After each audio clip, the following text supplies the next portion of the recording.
할렐루야. 이 새벽에 우리를 불러주신 하나님께 우리 기쁨으로 찬양하며 나아갑시다. 아멘.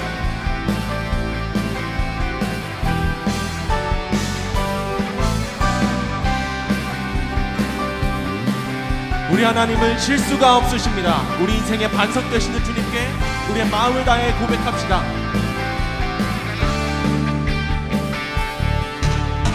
나의 반석이신 하나님, 행하신 모든 것 완전하시네. 나의 생명 되신 하나님, 내게 행하신 일 찬양합니다. 한 번 더. 나의 반석이신 나의 반석이신 하나님, 행하신 모든 것 완전하시네. 나의 생명 되신 생명 되신 하나님, 내게 행하신 일 찬양합니다. 진실하신 하나님, 실수가 없으신 좋으신 나의 주, 진실하신 하나님, 실수가 없으신 좋으신 나의 주.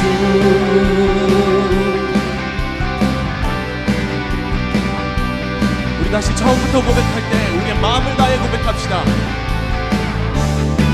나의 반석이신 나의 반석이신 하나님, 행하신 모든 것 완전하시네.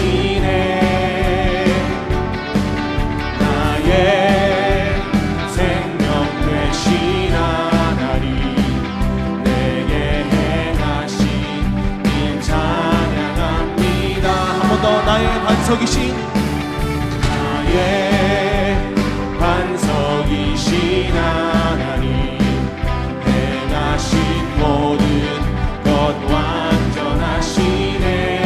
나의 생명 되신 하나님, 우리에게 하신 모든 일들을 우리가 찬양합니다. 일 찬양합니다. 진실하신 하나님, 실수가 없으신 좋으신 나의 주, 진실하신 하나님, 실수가 없으신 좋으신 한 번 더. 신실하신 하나님, 진실하신 하나님, 실수가 없으신 좋으신 나의 주, 진실하신 하나님, 실수가 없으신 좋으신 나의 주. 아멘. 이것이 우리의 고백입니다. 여러분 정말 그렇게 고백하십니까? 한 번 더 찬양합시다. 신실하신 하나님, 실수가 없으신 좋으신 나의 주, 진실하신 하나님, 실수가 없으신 좋으신. 이번에 목소리로만 찬양합니다. 진실하신 하나님, 실수가 없으신 좋으신 나의 주, 진실하신 하나님, 실수가 없으신 좋으신 나의 주, 진실하신 하나님, 실수가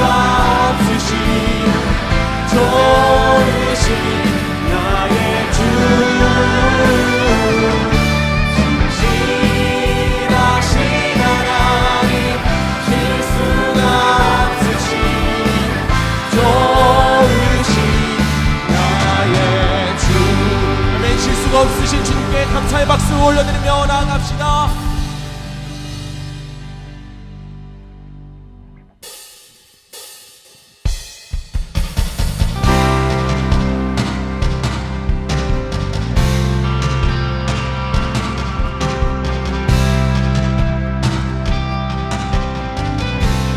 내 평생에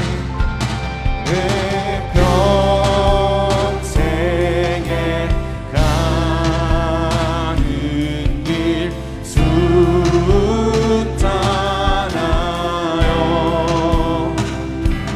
늘 잔잔한 강 같은 큰 풍파로 무섭고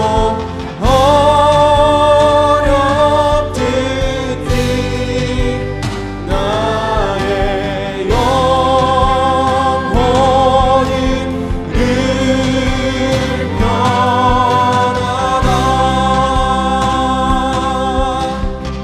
저마귀는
시간 다 함께 합심하여 기도하겠습니다. 오늘 이 시간 우리에게 말씀하여 주옵소서. 우리에게 예비하신 은혜와 복을 내려 주옵소서. 말씀을 선포하시는 이노 목사님에게 성령으로 기름 부어주사 우리의 영혼과 삶이 새롭게 변화되게 하옵소서. 다 함께 주여 한번 부르고 기도하겠습니다. 주여. 하나님 아버지, 그렇습니다. 우리의 모든 형편을 가장 잘 아시는 주님, 주님께서 우리의 모든 것을 하시고 채워주시고 믿습니다. 오늘 특세 가운데 말씀을 주시네 감사합니다. 오늘 주신 말씀을 기대합니다. 그 말씀의 양식을 먹고 그 말씀을 붙들고 살아가시는 은혜를 베풀어 주시옵소서. 우리의 삶에 필요한 많은 것들이 있습니다.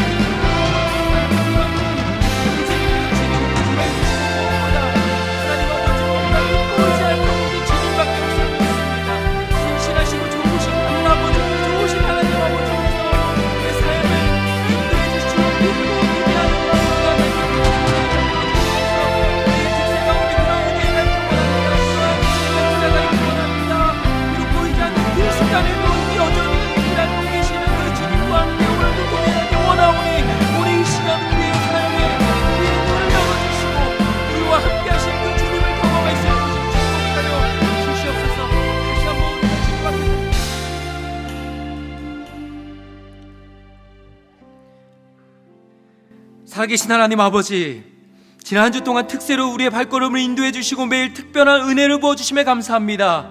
우리의 매일이 은혜로 말씀으로 새롭게 쓰여지게 하심에 감사합니다.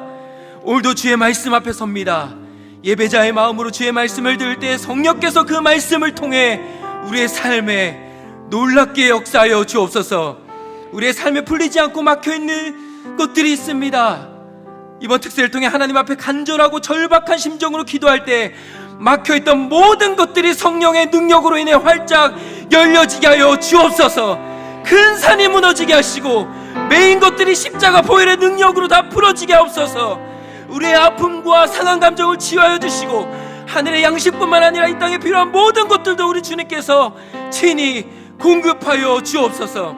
하나님의 사랑이 우리의 가정과 우리 자녀들에게 차고 넘쳐 흐르게 하여 주사 주 안에서 화목하고 행복한 가정이 되게 하옵소서. 이 시간 말씀을 선포하실 이노 목사님에게 성령의 능력으로 충만케 하옵소서. 몸과 마음을 강건케 하여 주시고 입술에 건세를 더하여 주사 하나님의 음성이 목사님을 통해 지금 이곳에 온전히 선포되어지게 하옵소서. 오늘 중고등부 학생들이 새벽을 깨어 주님을 찬양합니다. 길을 만드시고 큰 기적을 행하시는 우리 주님께서 이들의 삶을 인도하여 주옵소서. 주의 거룩한 세대가 되게 하시고 어두운 이 세상을 밝힐 주님의 등불로서 귀하게 쓰임받게 하옵소서. 오늘도 주신 은혜에 감사하고 주실 은혜를 기대하며 하나님 앞에 귀한 예물을 올려드립니다. 드린 모든 손길들 위해 우리 주님께서 축복하여 주시고 쓰이는 곳곳마다 주의 나라와 뜻이 임하게 하옵소서. 특세를 위해 새벽 일찍부터 각자의 자리에서 섬기는 모든 분들에게 주의 은혜와 사랑을 물붓듯 부어 주옵소서. 감사드리며 살아계신 예수 그리스도의 이름으로 간절히 기도드리옵나이다. 아멘. 할렐루야. 오늘도 특세의 자리에 나오신 모든 성도님들을 주님의 이름으로 환영하고 축복합니다. 우리 옆에 계신 분들과 오늘은 이렇게 인사했으면 좋겠는데요. 오늘 참 좋습니다. 우리 한 번 더 인사할까요? 오늘 은혜 많이 받으세요.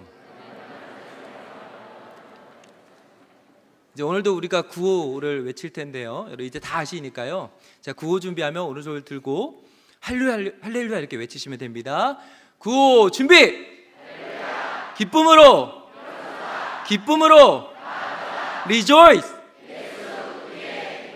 할렐루야! 이 모든 영광 하나님께 박수로 올려드리겠습니다. 이 시간은 우리 중고등부 학생들이 특송으로 하나님께 영광 올려드리겠습니다.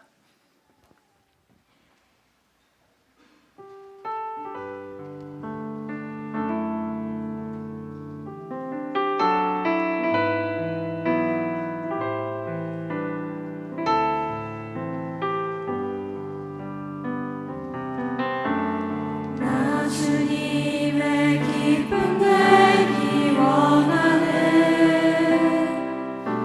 내 마음을 새롭게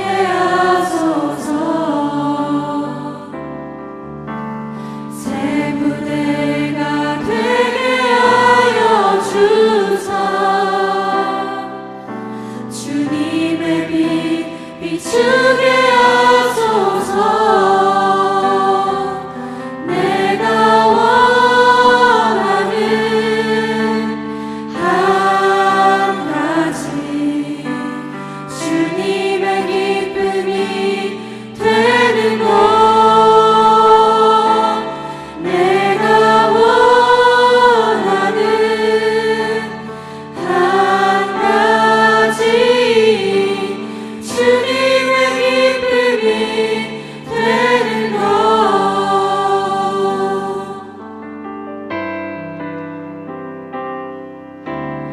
겸손히 내 마음 드립니다. 나의 모든 것 받으소서.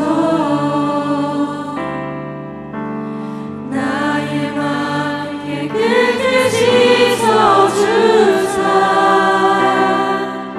주의 길로 행하게 하소서.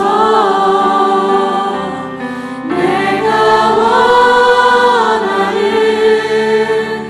한 가지 주님의 기쁨이 되는 것. 내가 원하는 한 가지 주님의 기쁨이 되는 것.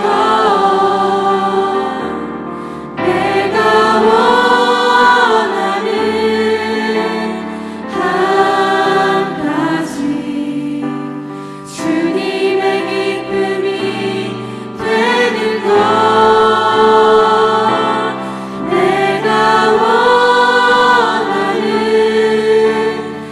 한 가지 주님의 기쁨이 되는 것. 내가 원하는 한 가지 주님의 기쁨이 되는 것. 내가 원하는 한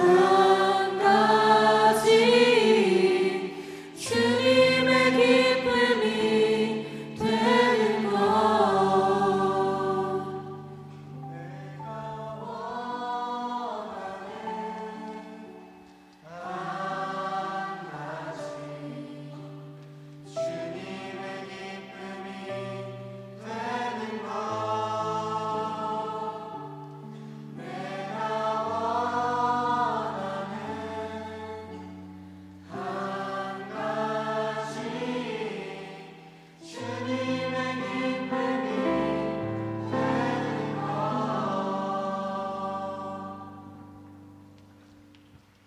구호 준비. 우리는 할렐루야.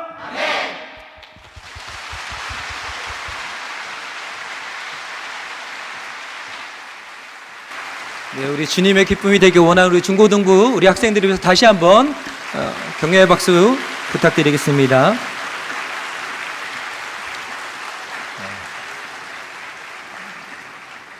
광고상 알려드립니다. 출석 스티커를 꼭 붙여주시기 바랍니다. 동파는 현장으로 참석하여 전출에 해당하신 분들에게만 드립니다. 가을 특세 빌립보서 수료증은 현장과 온라인으로 전출하신 모든 분들에게 특세 마지막 날에 드립니다.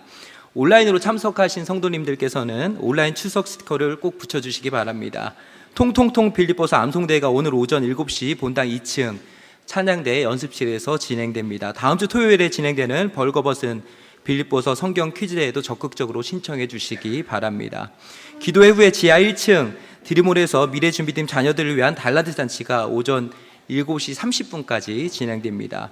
교회 홈페이지에 마련된 2024 가을 특세 한 줄 기쁨 게시판에도 여러분들께서 많이 동참해 주시기 바랍니다. 특세를 함께하고 있는 가족, 다락방, 성장반 또는 제자반 동기 등 소그룹 지체들과 특세 노트를 사용하며 은혜를 함께 나눈 인증샷을 홈페이지 은혜 나눔 게시판에 올려주시면 선정하여 선물을 드립니다.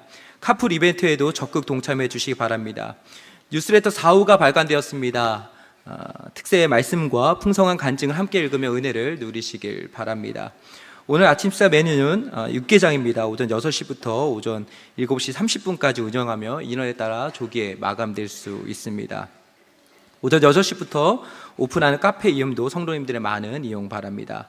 오늘 토요일은 원익캐슬 또는 스마트 법조 프라자 지하 주차장을 오전 6시에서 9시까지 이용하실 수 있습니다. 시간 안에 출차하셔야 되며 이전 또는 이후 출차 시 요금이 부과됨을 말씀드립니다.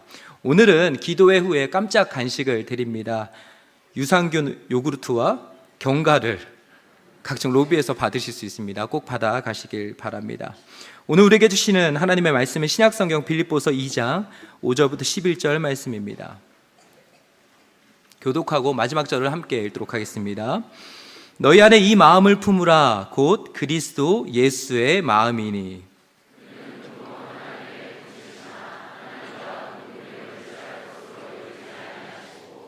오히려 자기를 비워 종의 형체를 가지사 사람들과 같이 되셨고 사람의 모양으로 나타나사 자기를 낮추시고 죽기까지 복종하셨으니 곧 십자가에 죽으심이라. 이러므로 하나님의 그를 지극히 높여 모든 이름 위에 뛰어난 이름을 주사 하늘에 있는 자들과 땅에 있는 자들과 땅 아래에 있는 자들로 모든 무릎을 예수의 이름에 꿇게 하시고.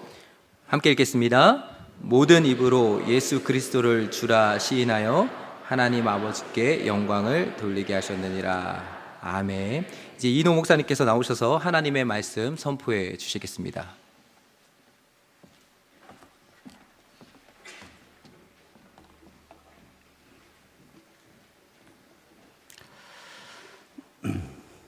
오늘 우리 여러분들의 찬양이 정말 진심으로 다가왔습니다. 내가 주님의 기쁨이 되기를 원합니다 하는 그런 고백이 정말 진심으로 다가왔어요.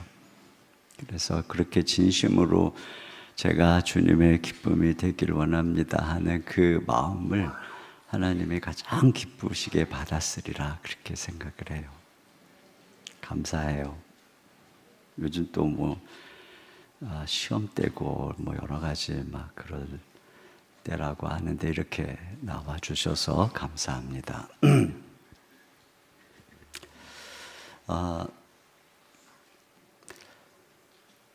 우리가 어제 함께 나누었던 말씀은 이제 우리가 하나 돼야 되는데 그 하나 되기 위해서 우리가 겸손해야 된다. 그것이 아주 중요한 핵심 말씀이었습니다.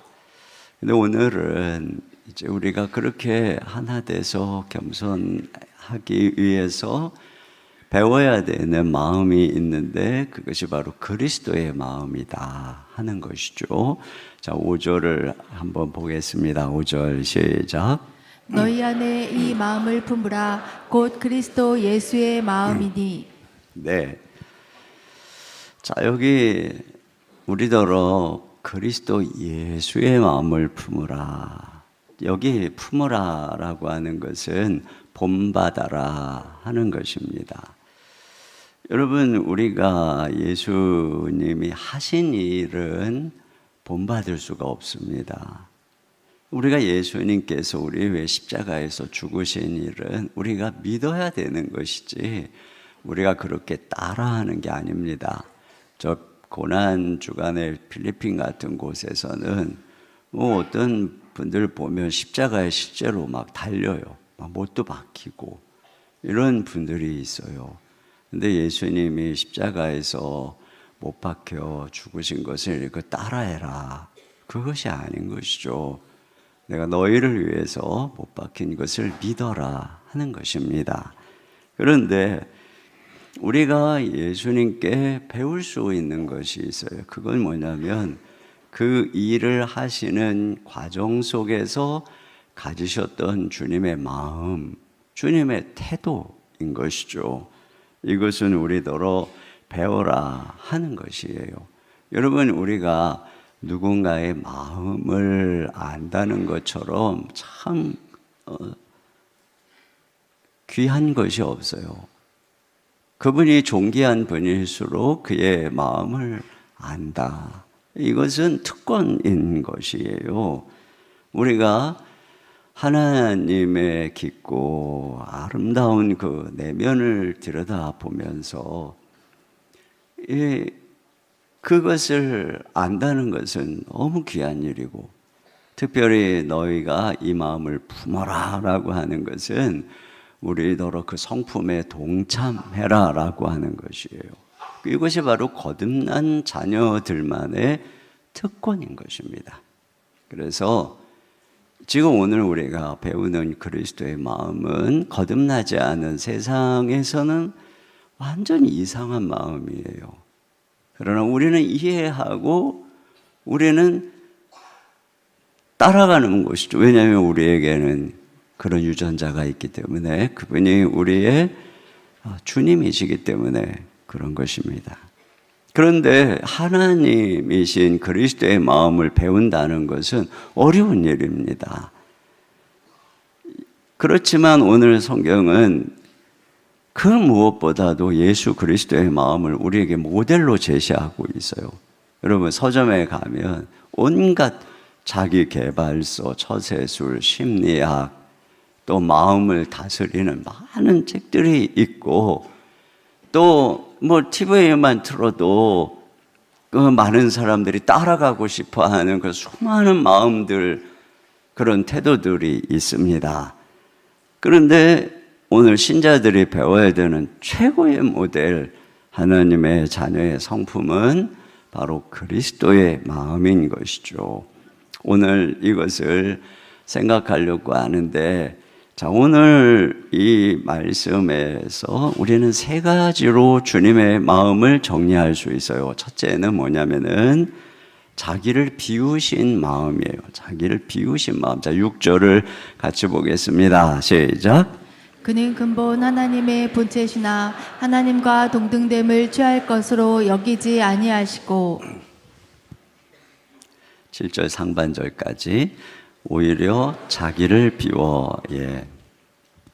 여기 보면 근본, 예수님이 근본 하나님의 본체시다 이렇게 돼 있죠. 근본이라는 건 원래부터, 처음부터 예수님은 하나님이셨다는 것이에요.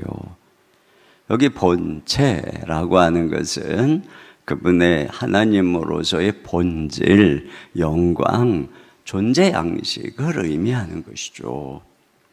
그러니까 예수님께서는 원래부터 하나님이셨어요.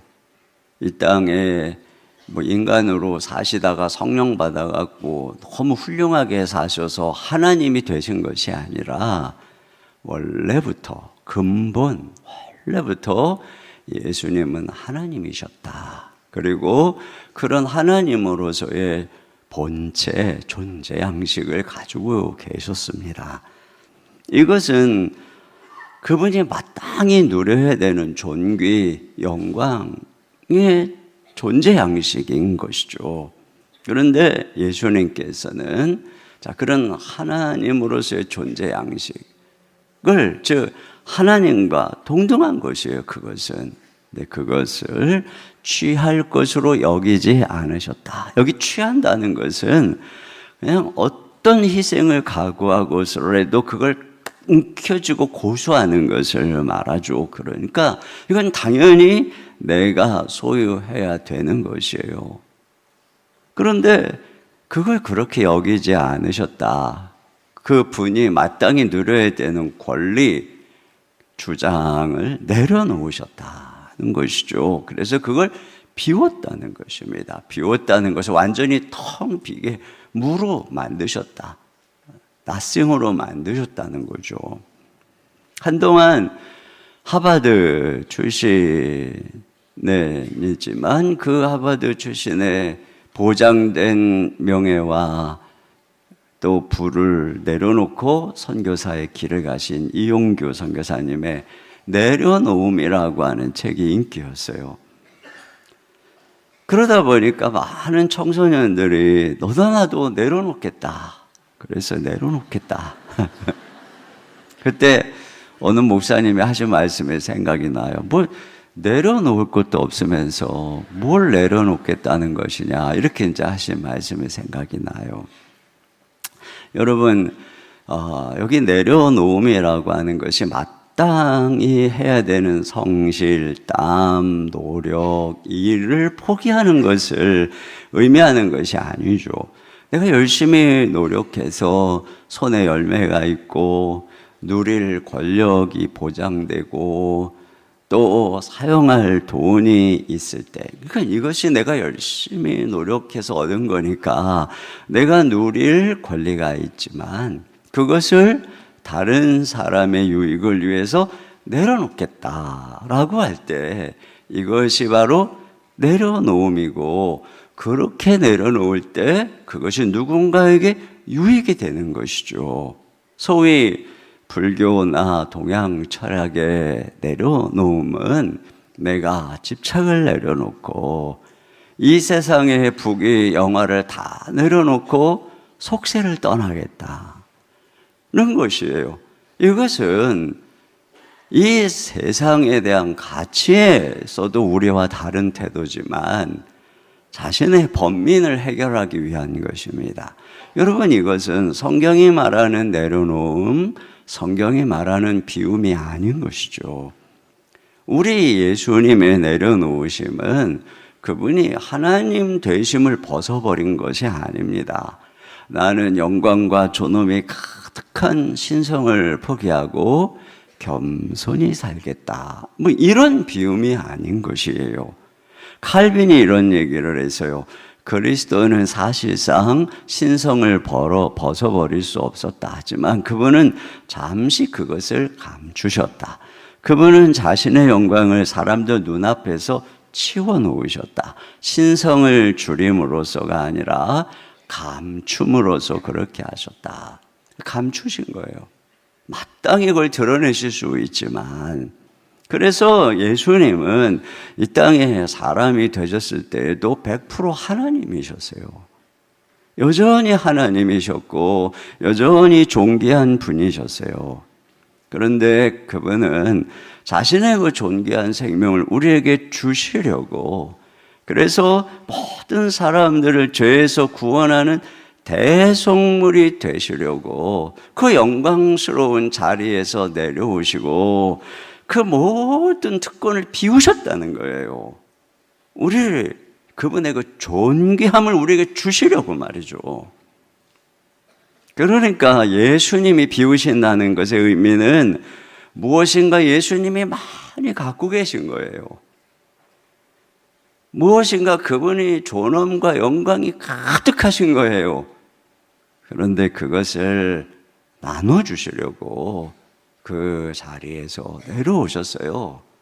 비우셨다는 것이죠. 그러니까 비웠다는 의미는, 그러니까 내 주머니에 뭐가 많은데 다 나눠줘서 비웠어요, 이것이에요. 너무 막 철학적으로 어렵게 생각할 이유가 하나도 없어요.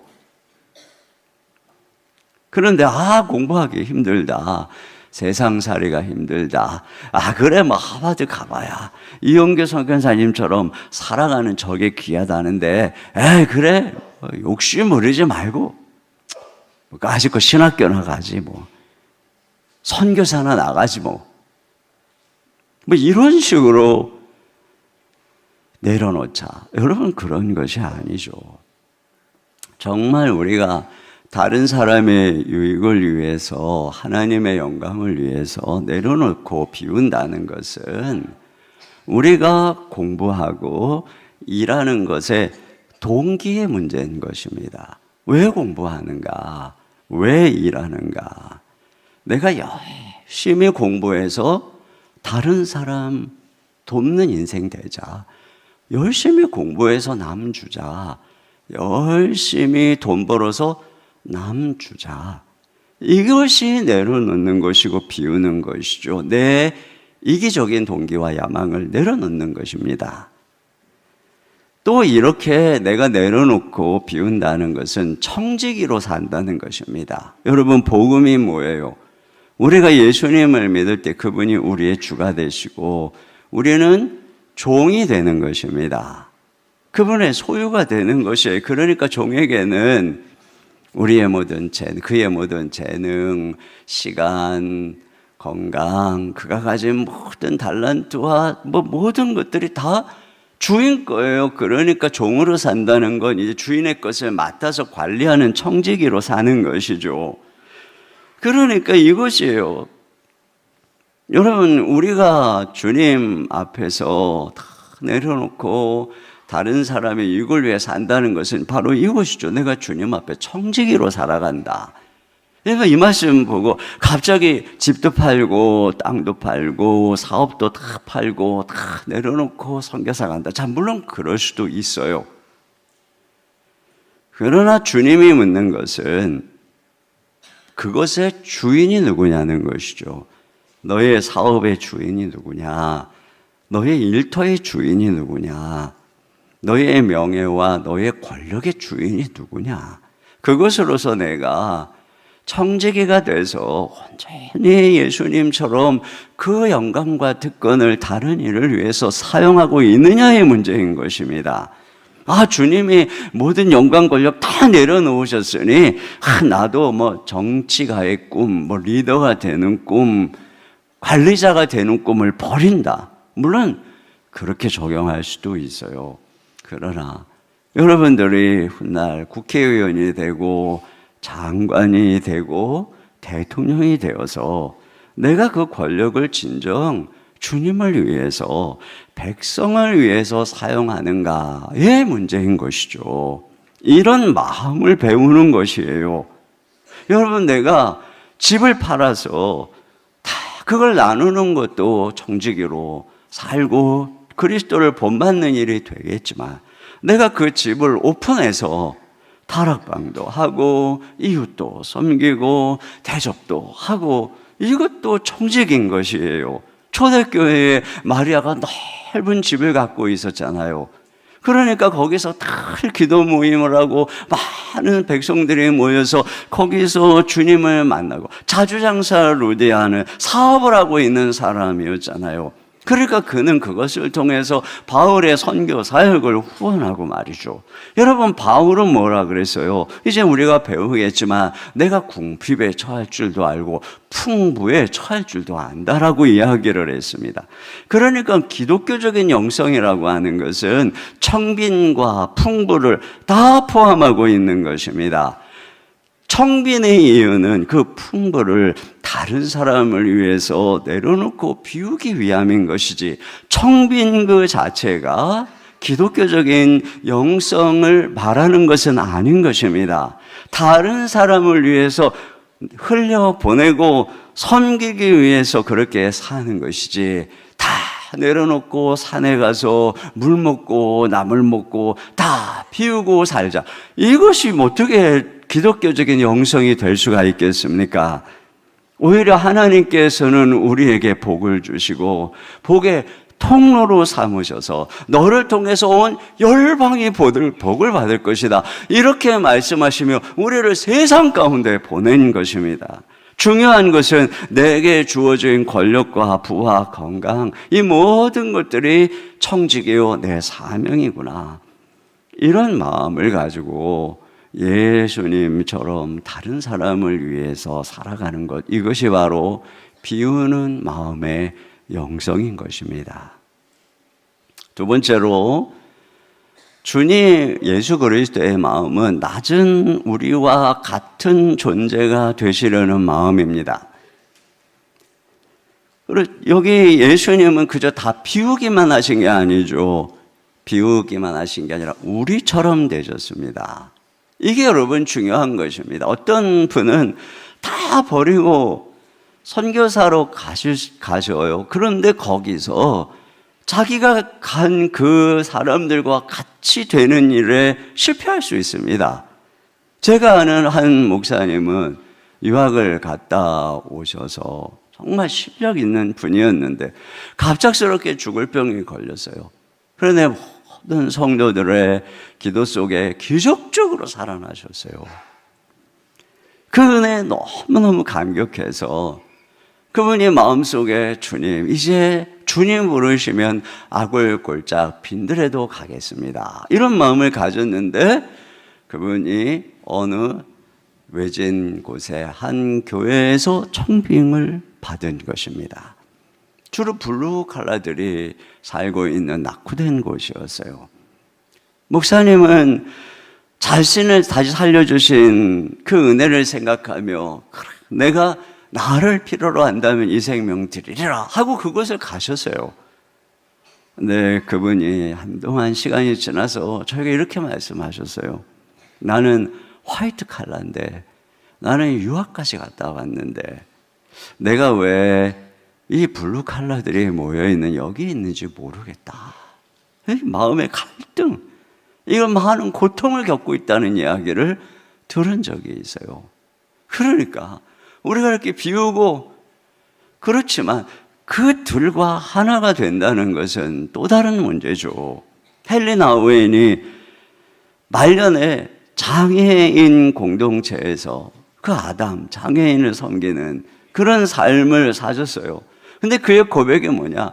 그 장애인 공동체까지 가는 것, 그 모든 교수로서의 그 영광을 다 버리고, 그런데 내가 그 장애인들과 하나가 되기까지는 많은 시간이 걸렸다. 이런 고백을 합니다. 그러니까 이게 같이 되는 것이 어려운 일이죠. 근데 우리 예수님께서는 다 내려놓고 비우셨어요. 그럴 뿐 아니라 주님은 이제 그 자리에서 내려오셔서 우리랑 같이 되셨다는 것입니다. 저기 7절 하반절 같이 보겠습니다. 시작. 종의 형체를 가지사 사람들과 같이 되셨고. 네, 여기 보면 종의 형체라고 하는 말이 앞에 있는 하나님의 본체, 그러니까 같은 말이에요. 몰페라고 하는 같은 말입니다. 그러니까 본질을 취하셨다는 것이죠. 그러니까 이 말은 뭐냐면 예수님이 종인 척 하셨다는 것이 아니라 정말 종의 마음, 종의 본질을 취하셨다는 거예요. 정치인들이 가끔 뭐 수해 현장에 가서 또는 겨울에 뭐 연탄 나르고 막 여기도 뭐 묻히고 또 뭐 모내기철에 가고 막 그러면서 사진 찍고, 이건 뭐냐면 이렇게 척하는 거잖아요. 그런데 이 연기죠. 그러나 예수님이 이렇게 연기를 하신 것이 아니라 그 본질을 취하셨다는 것입니다. 우리랑 같이 똑같이 되셨다는 거예요. 그럼 왜 예수님은 우리랑 똑같이 되신 걸까요? 여기 히브리서 2장 17절 보시면은 범사의 형제들과 같이 되심이 마땅하도다. 그러면서 그가 우리랑 똑같이 되셨기 때문에 시험을 받아 고난을 당하셨은즉 시험 받는 자들을 능히 도우실 수 있느니라. 이렇게 되어 있어요. 4장 15절도 같이 한번 읽어보겠습니다. 시작. 우리에게 있는 대제사장은 우리의 연약함을 동정하지 못하실 리가 아니요. 네, 그러니까 예수님께서 우리랑 똑같이 되신 이유는 그렇게 해서 우리를 이해하시고 우리를 동정하시려고. 그러니까 예수님이 우리처럼 되신 이 마음은 곧 긍휼이고 사랑인 것입니다. 사랑하면 똑같이 되는 거예요. 주님은 이와 같이 종의 본질, 이 마음만 우리와 같아진 것이 아니라 모양도 같아지셨어요. 그래서 여기 8절에 보니까 사람의 모양으로 나타나사. 여기 사람의 모양이라고 하는 것은 죄인된 우리의 모양인 것입니다. 성경은 죄인된 우리의 모양을 죄 있는 육신의 모양이다, 천하고 낮은 모양인 것입니다. 예수님은 죄가 없으시지만 죄로 인해서 이 육신을 입고 고통하는 우리를 하고 똑같은 몸을 입으신 것입니다. 그러기 위해서 주님은 태어나셨고 자라셔야 했고 청소년기도 지나가셔야 했고 또 잡수셔야 했고, 그런 모든 과정 속에서 주님은 연약함도 경험하고 배고픔도 경험하시고 인간의 모든 분노와 슬픔과 질고를 다 몸소 체험하신 것이에요. 그러니까 죄인이 겪어야 되는 이 땅의 모든 고난을 주님이 다 뒤집어 쓰시고 친히 우리랑 똑같은 몸이 돼서 겪으셨다는 거예요. 여러분, 우리가 어떤 분이 큰 어려움을 당할 때 우리는 헤아려서 그의 마음에 공감하고자 합니다. 그래서 우리는 그분에게 같이 다가가서 함께 울어주고 함께 아파할 때 위로를 얻습니다. 그런데 그분에게 진짜 위로가 되는 사람은 자기와 같은 어려움을 당한 사람입니다. 그런 사람은 아무 말을 안 해도 저분이 나와 같은 처지를 당했으니 내가 지금 얼마나 아파하는지, 내가 지금 얼마나 힘든지 내 마음 다 알겠구나. 그러면서 그냥 위로를 받는 것이에요. 그 자체가 위로가 되는 것이죠. 예수님은 이처럼 그냥 마음을 이해하는 철학적 차원에서의 공감이 아니셨어요. 감정적 차원이 아니셨어요. 주님은 똑같은 죄인의 모양으로 나타나셔서 우리가 겪는 걸 다 겪으셨어요. 그렇기 때문에 주님은 우리를 더 깊이 이해하고 긍휼히 여기고 위로하시게 된 것이죠. 여러분, 어떤 사람에게 긍휼이 많아요? 고난을 많이 겪은 사람들이 긍휼이 많아져요. 그래서 학비가 없는 고통도 알고, 실직의 고통도 알고, 자녀가 아픈 고통도 알고, 가정이 깨지는 고통도 알고, 이런 고통을 겪은 사람은 그런 같은 고통을 겪는 사람들이 얼마나 아픈지 알아요. 그러니까 긍휼의 마음이 있는 거예요. 동정하는 마음이 생기고, 어떻게 해서 힘만 내면 도와주고 싶고, 여러분, 우리 주님이 그와 같으셨다는 거죠. 똑같이 돼서 우리의 모든 지금 우리가 겪고 있는 걸 다 아세요, 예수님이. 그러니까 주님은 우리가 울 때 주님 그 마음을 알고 계시는 거죠. 우리가 두려워할 때 그걸 아시는 것이죠. 우리가 아파하고 신음할 때 그것을 아시고 그곳에 함께 와 계시고 같이 울어주시고 같이 계셔주시는 거예요. 그럴 때 그분으로부터 말할 수 없는 마음의 치유가 일어나고 위로가 경험되어지는 것이고, 그분이 손을 붙잡고 일어나 걸어가자 하고 걸어가 주시는 거예요. 이 어두운 나그네 인생길의 터널을 나와 함께 걸어가자, 이렇게 목자가 되셔서 인도해 주시는 것이고, 우리가 그분의 보좌 앞에 나가서 기도할 때 주님은 우리를 다 아시기 때문에, 우리를 긍휼히 여기시기 때문에 우리가 기도하는 것을 외면하지 않으시는 거예요. 이것이 주님의 마음이라는 것입니다. 우리가 배워야 되는 이 긍휼의 마음, 함께 공감하고 함께 울고 그들처럼 되어주고 그 아픔에 동참하려는 바로 그 마음인 것이에요. 여러분, 특별히 여기 주님이 사람의 모양으로, 이 몸으로 나타나셨다고 하는 의미를 생각해 볼 필요가 있어요. 여러분, 우리가 마음으로 공감할 수 있지만 몸으로 채우라는 것은 달라요. 선교 여행을 갔다 오신 분들은 아실 거예요. 여기서만 기도할 때는 몰랐거든요. 책으로 볼 때도 몰랐어요. 그런데 선교 현장에 가서 보니까 선교사님들의 처지가 이해가 되죠. 그러면 마음속에 눈물이 나는 거죠. 선교사님들에게 너무 무관심했구나. 선교사님을 위해서 우리가 너무 그동안 기도하지 않았구나. 저분들만 보내놓고 우리가 남을 나라 했구나. 이런 것들이 막 회개가 되는 거예요. 여러분, 몸이 가서 우리의 몸이 그 사람이 처한 상황과 환경에 처할 때 비로소 우리가 체휼할 때 이해하고 비로소 사랑할 수 있게 되는 것이에요. 그렇기 때문에 참된 사랑이라고 하는 것은 이와 같이 모양으로 나타나는 것입니다. 병원에 홀로 계신 부모님에게 또는 시골에 홀로 계신 어머님에게 아무리 전화를 하고 아무리 화상통화를 해도 늘 아쉬운 마음이겠죠. 몸으로, 모양으로 나타나는 것, 이것이 진짜 사랑이죠. 우리가 한 공동체라고 하는 것도 몸으로 모일 때 느끼는 거예요. 여러분, 우리가 코로나 때 경험했잖아요. 온라인으로 몸이 없이 화상으로만 예배할 때 우리는 얼마나 교회를 그리워했어요. 그때 우리가 그리워했던 것은 건물이 아니었어요. 이 건물을 가득 메우고 있는 형제 자매들, 여러분, 이 몸, 그리스도의 몸이 성전이고 이 몸으로 함께 모인 이게 교회였던 것이죠.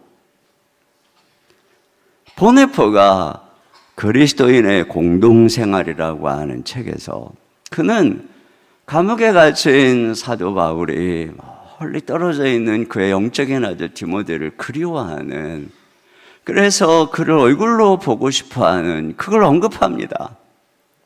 그러면서 아무리 영적인 사도지만 이 실제로 얼굴로 보는 거, 몸으로 나타나는 거, 이게 진정한 교제고 그리스도인의 사랑이다. 이런 몸의 중요성을 그가 얘기를 합니다. 근데 그 책을 쓰고 그 다음에 그가 미국의 유니온 신학교에 초청을 받아서 미국에 가는데 그를 초청한 중요한 이유는 무엇이었느냐면, 이게 나치 아래서 이 지금 보네포가 위험하니까 그 젊고 유망한 훌륭한 목회자, 신학자인 그를 보호하고 싶었던 거예요. 그래서 그로 미국에 망명케 하려는 것이었어요. 그러나 그는 바울이 디모데에게 너는 겨울이 오기 전에 속히 내게 오라. 너는 겨울이 오기 전에 속히 내게 오라. 이것을 자기를 향한 주님의 음성으로 들었어요. 그러면서 내가 저 고난받는 독일 교회 그들을 진정으로 사랑하는 것은 이 몸으로 그들에게 나타나는 것이다. 이 몸으로 그들과 함께하는 것이다. 그리고 들어갑니다. 그랬다가 결국은 히틀러의 지하에서 붙잡혀서 순교하게 되는 것이죠. 여러분, 이것이 예수님의 마음입니다. 우리가 배우고 올 수 있는 예수님의 마음이에요. 세 번째로 예수님의 마음은 낮추시고 복종하는 마음입니다. 자, 여기 또 읽어보겠습니다. 8절 하반절 시작. 자기를 낮추시고 죽기까지 복종하셨으니 곧 십자가에 죽으심이라. 네.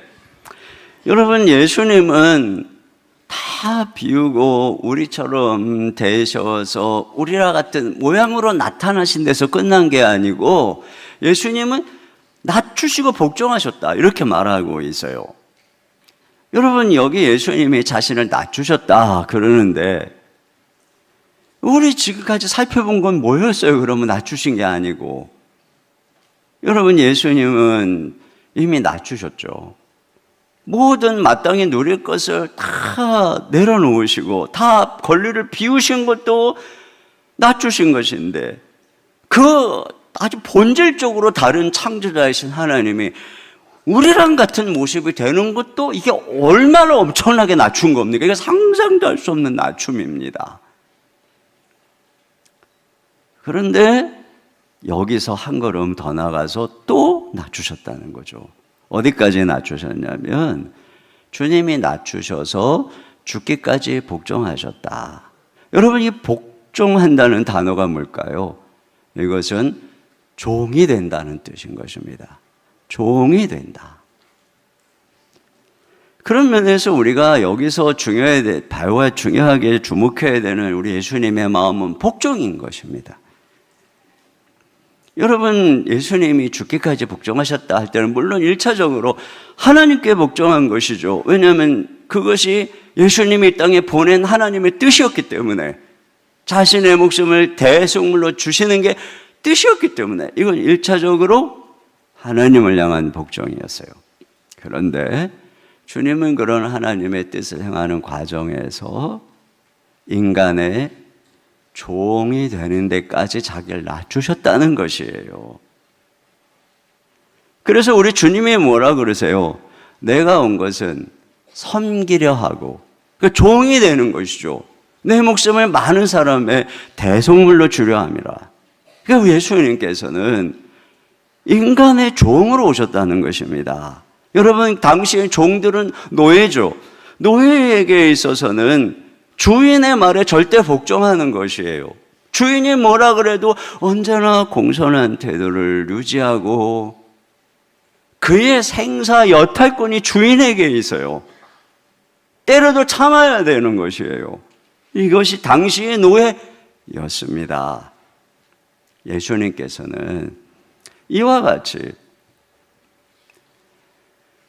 사람들의 노예가 되어서 그 그 하나님의 뜻대로 당신의 목숨을 내어주는 과정에서 어떻게 했느냐? 노예처럼 복종하셨다는 거예요. 그래서 여기 보면은 죽기까지 복종했다라고 하는데, 그래서 어떻게 했느냐? 십자가에 죽으셨다, 이렇게 얘기를 하죠. 근데 여러분이 십자가는 가장 치욕스러운 자리입니다. 가장 고통스러운 자리입니다. 옷을 다 벗기고 채찍을 때리고 가장 큰 모욕과 수치와 고통을 주는 자리고, 양옆에 이 강도들과 살인자들과 함께 달리는 그야말로 조롱과 수치와 모욕과 고통과 죽음의 자리입니다. 저주죠. 그런데 예수님께서 사람들이 예수님을 끌고 갈 때, 십자가에서 모욕하고 그럴 때 주님이 어떻게 해요? 복종하셨다는 거예요. 한 마리 어린 양이 되어서, 이사야 53장 7절입니다. 시작. 그가 곤욕을 당하여 괴로울 때에도 그의 입을 열지 아니하였으며 마치 도수장으로 끌려가는 어린 양과 털 깎는 자 앞에서 잠잠한 양같이 그의 입을 열지 아니하였도다. 네, 여러분, 양이 털을 깎는 것을 본 적이 있어요. 정말 잠잠합니다. 심지어 도수장으로 끌고 가도 순순히 끌려가서 죽어요. 그러니까 예수님이 이처럼 사람들이 그렇게 때리고 모욕하고 저주하고 그러는데도 어린 양처럼 순순히 복종하셨다는 거예요. 사람들이 십자가에 있는 예수님을 향해서 네가 메시아면 내려와 봐라. 여러분, 예수님은 내려올 수 있죠. 12영이 더 되는, 이 군단이 더 되는 천군 전사를 통해서, 거기 있는 로마 군대쯤은 아무것도 아니에요. 그냥 주님의 걷기만 해. 그냥 흔적도 없이 로마라고 하는 제국에 사라져버리는 거예요. 그러나 예수님은 내려오시지 않으셨어요. 그 죽음을 받아들이셨어요. 그들과 맞서 싸우지 않으셨어요. 끝까지 온유하게 죽음을 받아들이셨어요. 베드로전서 2장 23절입니다. 시작. 욕을 당하시되 맞대어 욕하지 아니하시고 고난을 당하시되 위협하지 아니하시고 오직 공의로 심판하시는 이에게 부탁하시며. 그렇습니다. 그렇게 모든 것들을 욕도 안 하시고 맞서 싸우지도 않으시고 그들이 이끄는 대로 순순히 어린 양처럼 다 복종하고 받아들이시면서 하나님께 부탁한 거예요. 이 모든 것을 공의의 하나님께 부탁했어요. 그러니까 이 과정을 통해서 이야기하는 게 뭐예요? 종으로서 그 당시에 노예처럼 주인에게 하듯이 예수님이 인간의 종이 되어 복종하셨다는 것입니다. 어떤 부당한 일이 와도, 목숨을 마음대로 빼앗아도 이렇게 어린 양처럼 복종했다는 거예요. 주인에게 하듯이 온유했다는 거예요. 끝까지 종이 주인을 위해 사니까 그들을 끝까지 축복하셨다는 거예요. 이것이 바로 예수님의 마음이라는 거예요. 그래서 베드로는 이렇게 박해받는 성도들에게 얘기합니다. 베드로전서 3장 9절입니다. 시작. 악을 악으로 욕을 욕으로 갚지 말고 도리어 복을 빌라. 이를 위하여 너희가 부르심을 받았으니 이는 복을 이어받게 하려 하심이라. 네, 악을 행하고 나에게 욕을 하는데도 복을 빌라는 거예요. 예수님이 하신 것처럼 욕을 참고 저주를 참고 분노를 참고 끝까지 온유함으로 대답하고 그들을 위해 기도하라는 것이에요. 그리고 모든 것은 다 공의로우신 하나님께 의탁해라. 그래서 베드로는 믿지 않는 남편이 핍박하는 아내에게도 제가 얘기했었잖아요. 두려워하지 않는, 더 나아가서 내면을 온유함으로 단장해라. 바로 이런 맥락인 것입니다. 종들이 까다로운 상사들 앞에서도 대들지 말고 부당한 일을 당해도 하나님을 생각함으로 참아라.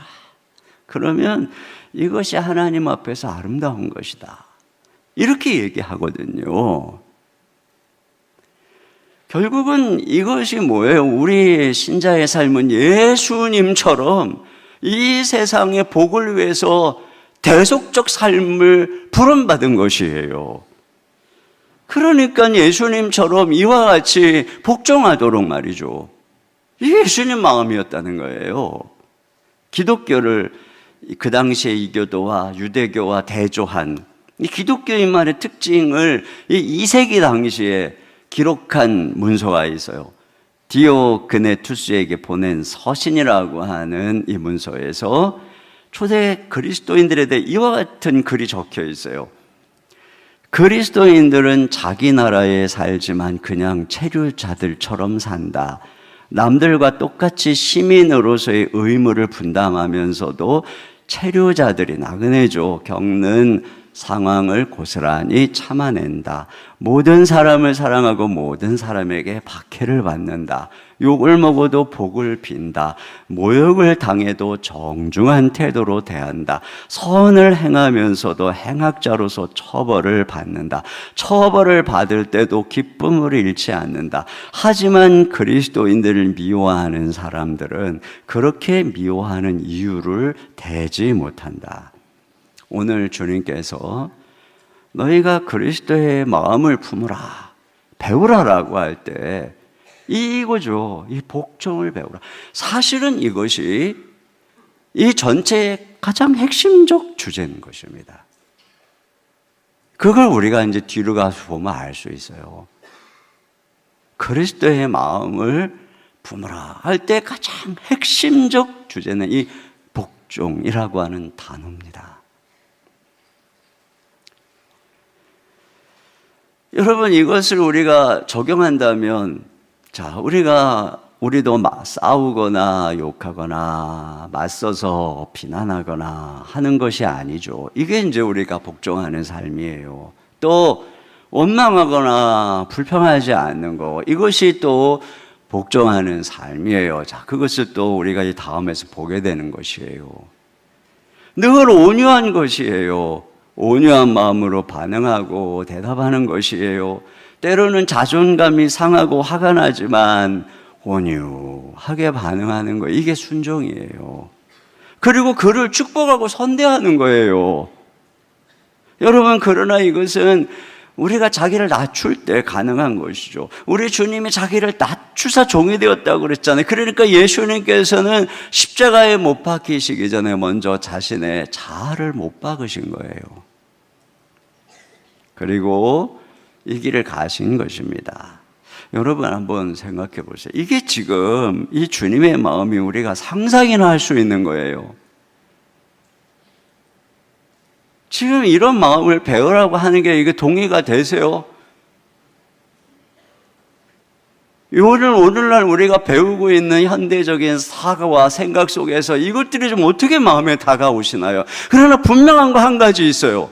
여러분이 이 시대 속에 젖어들어서 동의하든 말든 사도는 말합니다. 이것이 너희가 주라고 부르는 예수 그리스도의 마음이다. 너희가 정말 신자라면 이 마음을 배워야 된다. 이것이 주님이 성경이 우리에게 제시하는 마음입니다. 세상의 그 무엇도 아닙니다. 이게 세상과 다른 교회 공동체의 태도인 것입니다. 자, 그런데 그렇게 하니까 어떻게 됐다고 하느냐? 여기 9절에 이러므로 하나님이 그를 즐겁게 높여. 여러분, 때가 참에 하나님이 예수님을 높이신 것입니다. 사람이 볼 때는 낮아지고 손해보고 바보 같고 죽은 것 같은데, 망한 것 같은데 주님이 높이셨어요. 자, 어떻게 높이셨다고 하느냐? 먼저 예수님에게 모든 이름에 뛰어난 이름을 주셨어요. 9절 하반절입니다. 시작. 모든 이름 위에 뛰어난 이름을 주사. 여러분, 이름이라고 하는 것은 그 사람의 인격 존재를 대표하는 거예요. 그 어떤 사람이 이름을 높인다는 것은 뭐예요? 그 사람 자체를 높이고 존중히 여기는 것이죠. 이 세상에서는 사람들이 예수님에게 침을 뱉고 함부로 하고 욕을 하고 때리고 죽였어요. 버림받았어요. 그런데 하나님은 그 예수님을 가장 귀하게 여기셨어요.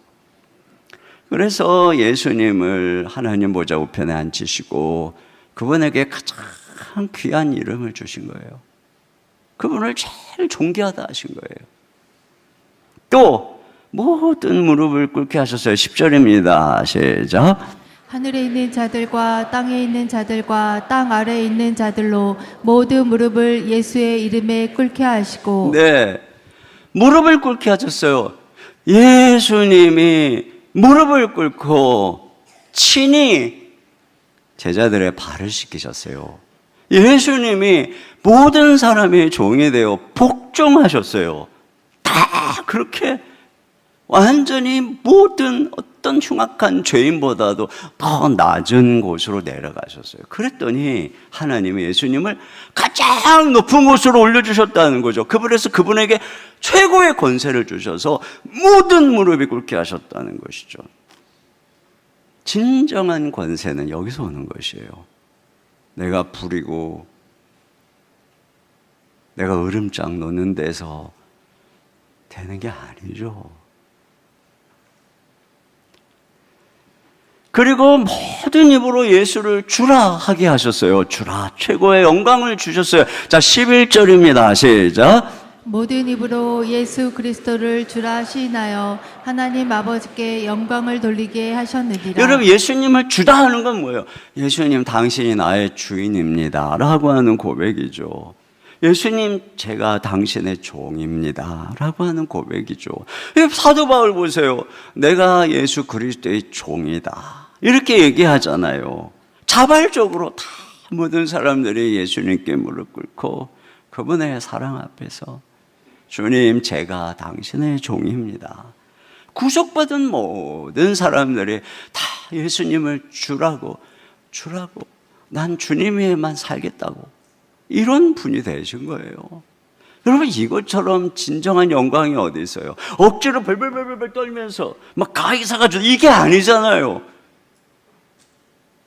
최고의 존귀와 영광을 얻으신 것입니다. 그렇게 해서 예수님은 모든 사람들이 예수님께 순종하는 사람이 되게 하셨어요. 그래서 예수님은 불순종의 사람들을 다 순종하는 사람으로 이끄신 것이죠. 그래서 하나님 아버지께 영광을 돌리게 하신 거예요. 예수님은 이 과정을 통해서 모든 하나님 아버지를 떠났던 자들이 이제는 하나님 아버지 앞에 순종하는 아들들이 되게 하신 거예요. 딸들이 되게 하신 거예요. 하나님께 바치신 거죠, 이 모든 나라를. 그래서 우리가 바로 하나님이 그리스도로 세우신 예수님 그분을 주라 고백하며 그분께 순종하며 걸어갈 때 그런 삶을 통해서 하나님 아버지가 영광을 받으시는 것입니다. 결론입니다. 여러분, 하나님이 예수님을 높이셨어요. 이것은 하나님의 가치 판단입니다. 예수님의 마음에 대해서, 태도에 대한 하나님의 가치 평가인 것입니다. 어떤 사람을 하나님이 귀중히 보시고 존귀하게 여기시는가, 어떤 마음을 가진 사람을 하나님이 중하게 쓰시는가, 이 가치 판단입니다. 세상이 뭐라고 하든 심리학이 뭐라고 하든 하나님의 가치 판단인 것입니다. 성경은 분명히 말합니다.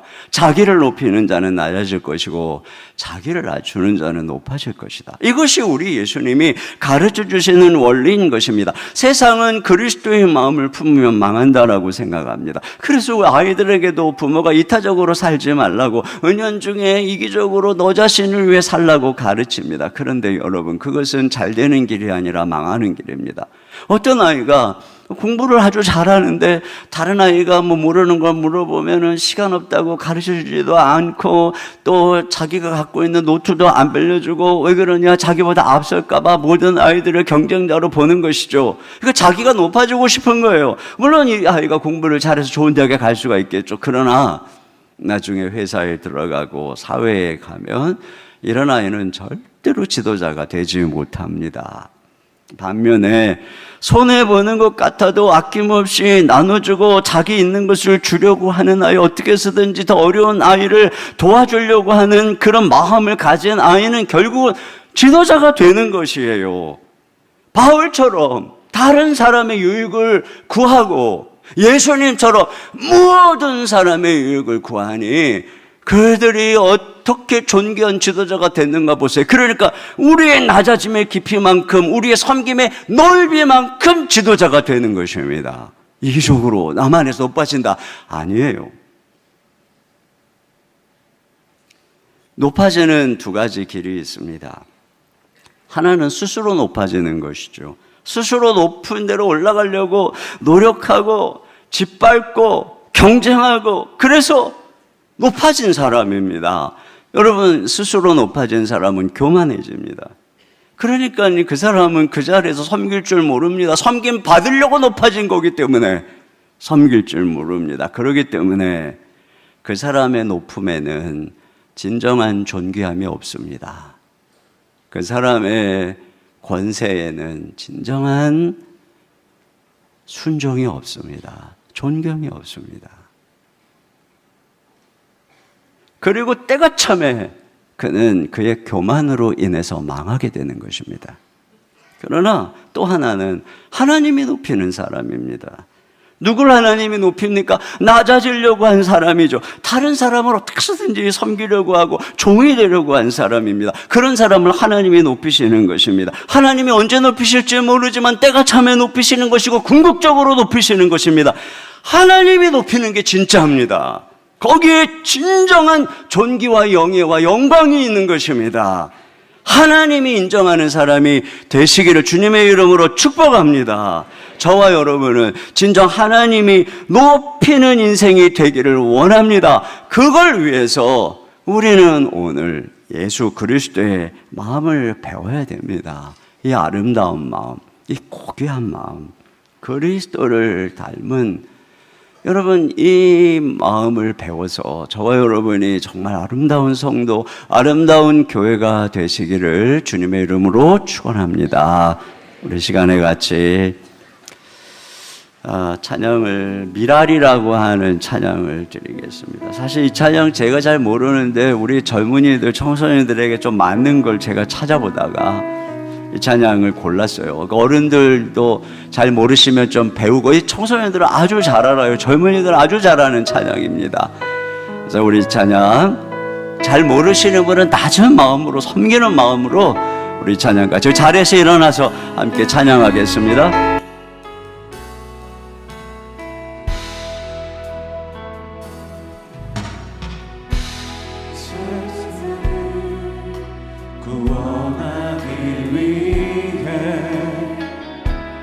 흘려야 할 피가 필요하다면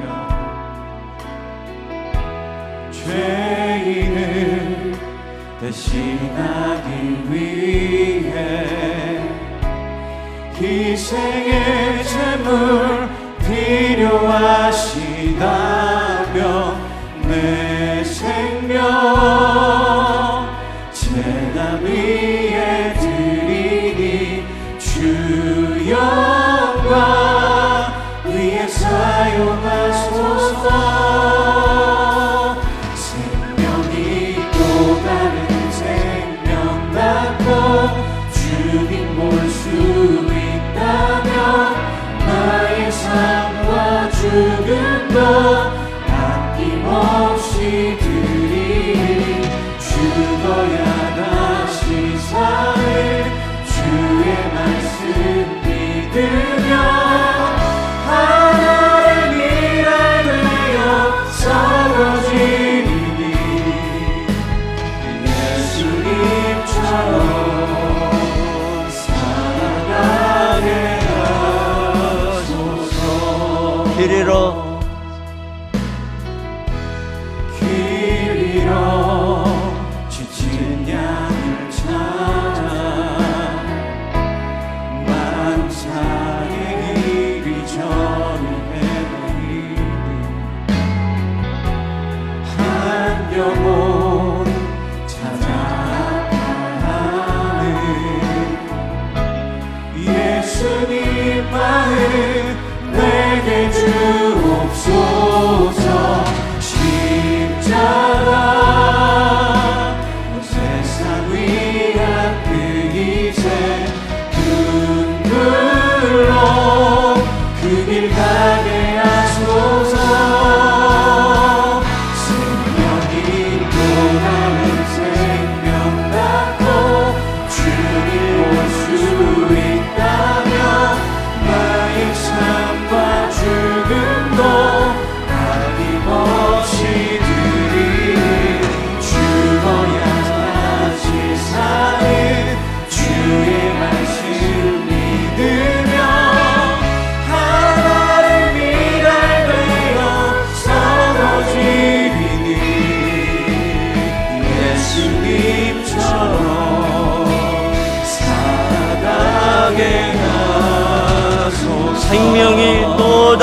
생명 낳고 또 다른 생명 나고 주님 볼 수 있다면 나의 삶과 죽음도 아낌없이 드리 죽어야 하지 사는 주의 말씀 믿으며 하나의 미랄 되어 썩어지리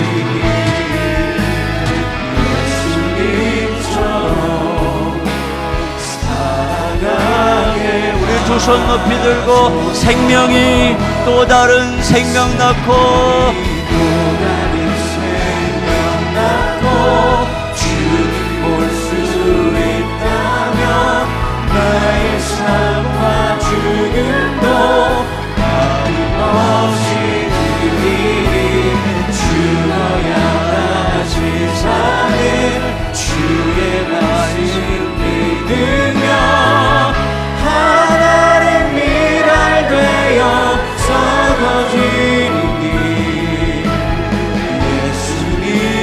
예수님처럼 살아가게 하소서. 예수님처럼 살아가게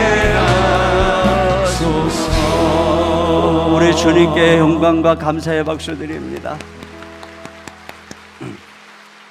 우리 이 시간에 함께 기도 제목 읽고 오늘 우리에게 주시는 이 말씀을 마음에 새기기를 바랍니다. 그리고 같이 우리의 마음을 주님께 드리며 정말 예수님 마음을 내게 달라고 이런 고백을 가지고 우리 기도를 드렸으면 좋겠어요. 자, 우리 같이 읽겠습니다. 시작. 주님, 나의 욕심과 이기적인 동기를 내려놓고 하나님의 청지기로서 예수님의 마음으로 나의 것을 다른 사람을 위해 흘려보내게 하소서. 아멘. 주님, 우리와 같이 되셔서 우리의 모든 약함을 아시는 예수님의 마음으로 아픈 자들과 함께 울며 진정한 위로와 긍휼의 삶을 살게 하소서.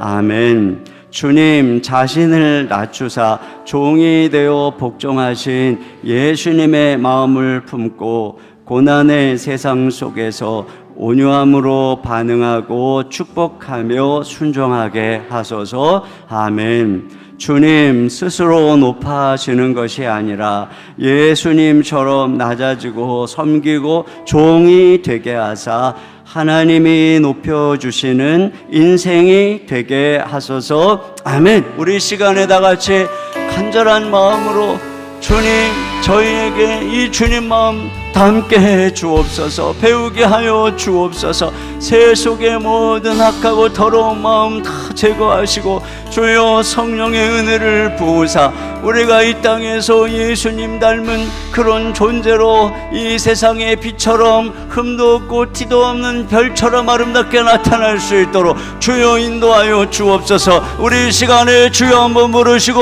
한 목소리로 기도하겠습니다. 주여.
하나님 아버지, 참으로 오늘 우리에게 귀한 예수님의 마음을 가르쳐 주셔서 감사합니다.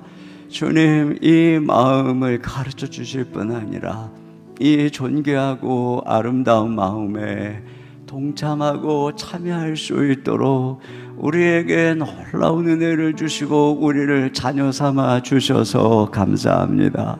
주님, 우리를 이렇게 멋지고 이렇게 빛나는 모습으로 주님이 부르시고 계신 것을 믿음으로 바라봅니다. 그러나 우리가 세속에 물들어 우리의 마음이 내려놓기보다 더 가지려 하고 다른 사람의 아픔을 이해하고 헤아리기보다 나의 쾌락과 만족을 위해 살아가고 다른 사람들의 종이 되어 그들을 축복하라고 부름받은 이 사명을 망각하고 모든 사람들에게 섬김을 받으려고 했던 우리의 연약함을 주님 앞에 회개합니다. 주님, 용서하여 주시옵소서. 주님, 저희들에게 이 마음 주시고 주님, 우리가 이 마음, 이 예수님의 마음을 배우게 해 주시옵소서. 우리 예수님만 닮아가게 하여 주시옵소서. 오늘 나온 우리 다음 세대들 청소년들 머리 위에 하나님의 은혜를 베풀어 주사 주님, 이들이 이 시대를 빛내는 하나님이 높이시는 그러한 존귀한 지도자들이 다 되도록 축복하여 주시옵소서. 이들이 진정이 대한민국 땅의 지도자가 되고 정치가가 되고 경제적인 관리가 되고 영적인 지도자가 되고 모든 곳에 설 때에 그들의 모습을 통해 탐욕과 욕심과 자기 고집의 모습이 아니라 진정 예수님의 형상을 보게 해 주옵소서. 세상이 그것을 보며 우리 주님께 영광 올려드리는 존귀한 자녀들로 축복하여 주시옵소서. 우리 이 시간에 예수 닮기를 우리 자리에 앉으셔서 우리 찬양 드리겠습니다.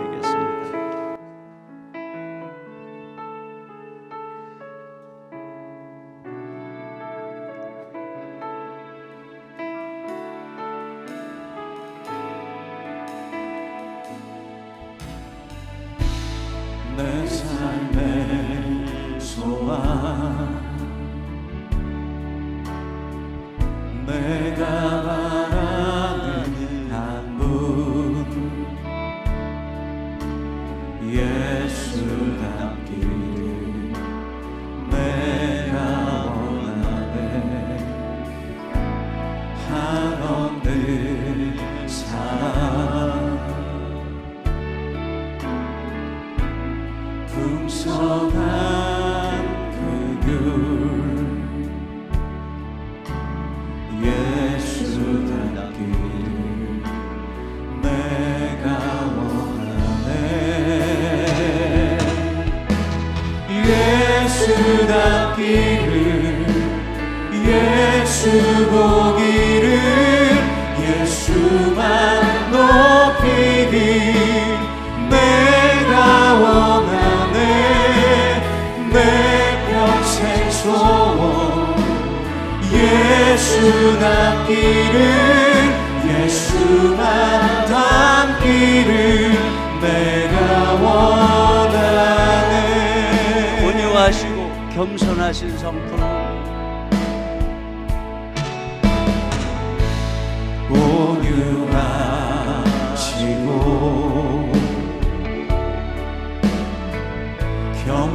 겸손하신 성품, 예수 닮기를 내가 원하네. 자비하시고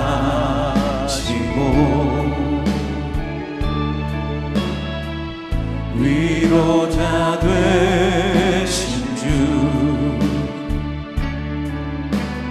예수 닮기를 내가 원하네.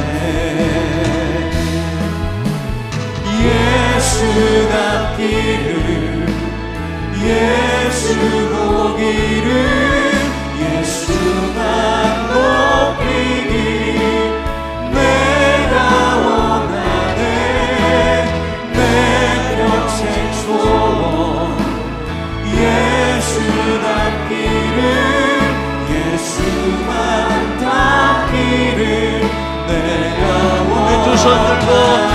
예수 닮기를 예수 닮기를 예수 보기를 예수만 높이기 내가 원하네 내 평생 소원 예수 닮기를 예수만 닮기를 내가 원하네. 우리 이 시간 함께 더 기도하며 나아갑니다. 우리 주님이 우리 마음에 주시는 소원과 열망을 따라 기도하고 또 여러분 마음속에 있는 어떤 아픔과 두려움과 근심과 염려가 있다 할지라도 우리 주 예수님은 우리를 긍휼히 여기시는 분이십니다. 주님께 긍휼을 구하십시오. 불쌍히 여겨달라고 간구할 때에 주님은 절대로 외면하지 않는 분이십니다. 그 은혜의 보좌 앞에 모든 여러분들의 기도의 제목을 가지고 나아가시기를 바랍니다. 또한 교회를 위해서 내일 주일 예배 모든 성도들이 이 몸으로 와서 한 공동체로 모이는 이 예배를 위해서 하나님이 또 우리 교회를 위해서 은혜 베풀어 주시고 또 다음 세대를 위해서 기도해 주시고 또 우리 교회가 진정 예수 닮는 제자들이 일어날 수 있도록 우리가 여러분들이 교회를 위해서 기도하시다가 또 자유롭게 돌아가고 우리 다음 세대들 또 프로그램들도 참여하시고 여러 가지 오늘 또 교회가 마련한 프로그램에 참여하시고 또 식사의 교제도 나누어 주시기를 바랍니다. 우리 주여 한번 부르시고 한 목소리로 기도하겠습니다. 주여